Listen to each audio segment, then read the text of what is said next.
Hey everyone, welcome back. So today I wanted to just do a fun, short little video I'd been thinking about for a while. This is basically a roundup of the weirdest books I own. So a lot of these have been gifts. Um, so the first one was a gift from my sister. ZEO, A Zombie's Guide to Getting Ahead in Business by Scott Kennemore. It's been a while since I've read this. The only thing I really remember from it was do work well and do it slowly, which is something that I think is actually a good tip. The thing with this book is that it often was confusing about whether or not it was satire. Like, I think it was trying to be a legitimate business guide book, but with some humor thrown in there, but that didn't always come across. I need to reread this because I remember enjoying reading it, at least, even if, like I said, the tone of the book was a little bit confusing. The other book, also a gift, is called The Book for People Who Do Too Much by Bradley Trevor Grieve. This is kind of like a Hallmark book, and it's just got short little things in here with pictures. There was a lot of frogs. I remember noticing a lot of the pictures were of frogs. Someone gave this book to me as a joke, and I love the pictures, and I love the short little passages in it. It's just an enjoyable read and funny. This owl, I think, was one of my favorite pictures. It says, the page before it needs it to make sense. Some desperate individuals even turn to medicinal supplements, legal and otherwise, to fire up their failing systems. This actually works wonders, although the effect can best be described as the lights are on, but nobody's at home. All right, the next book. This was sent to me. It's not so much the book itself that's weird because I haven't read it, but the whole situation. It showed up at my house one day in the mail, and I had not ordered it.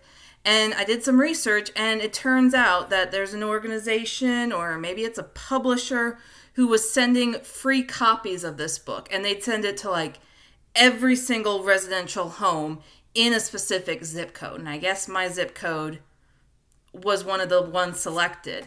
This is called The Great Controversy. Will two former rivals unite?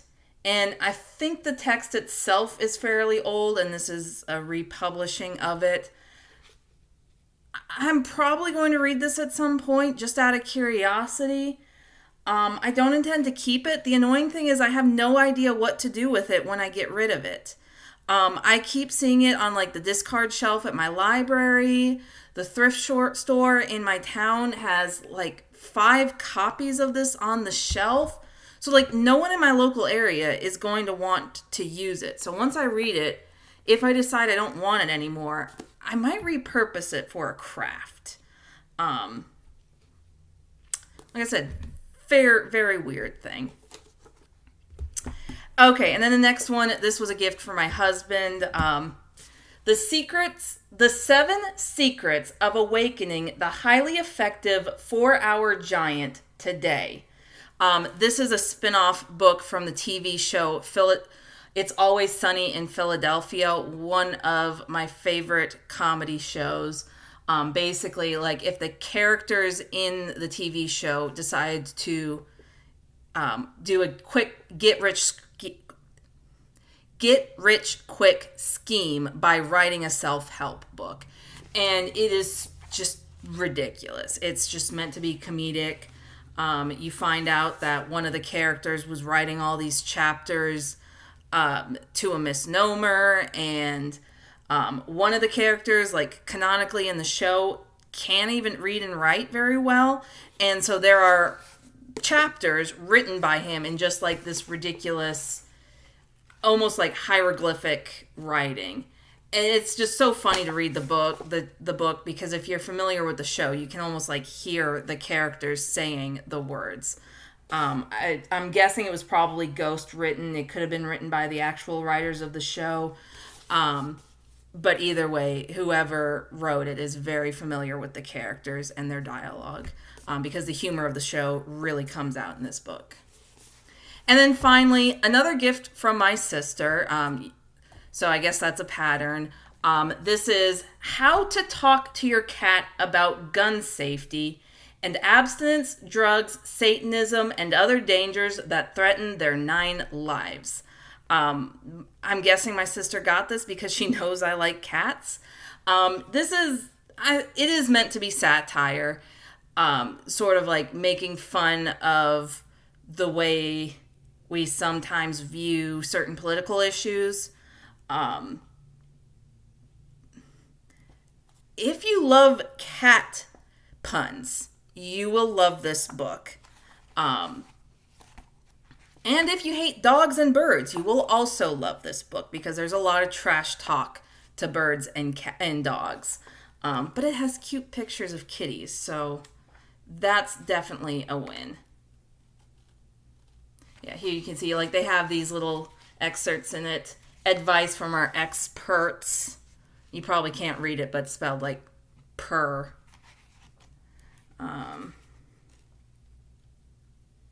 I'm trying to see if I can find another one.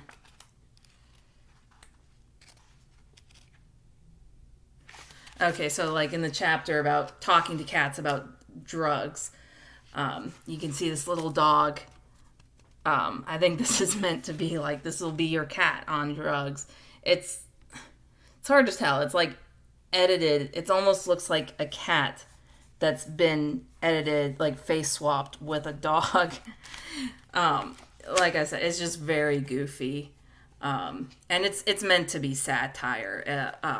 Parody is what they refer to it as. So those are the weirdest books in my book collection. Most of them funny, some semi-serious. If you're interested, check them out.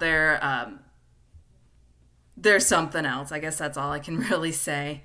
All right, everyone, stay tuned. I'll be putting out more videos this month. Go ahead and like this video if you enjoyed it. Leave a comment and let me know what the weirdest book you've ever come across is. And maybe I'll do a follow-up with those. All right, everyone. Have a great rest of your day.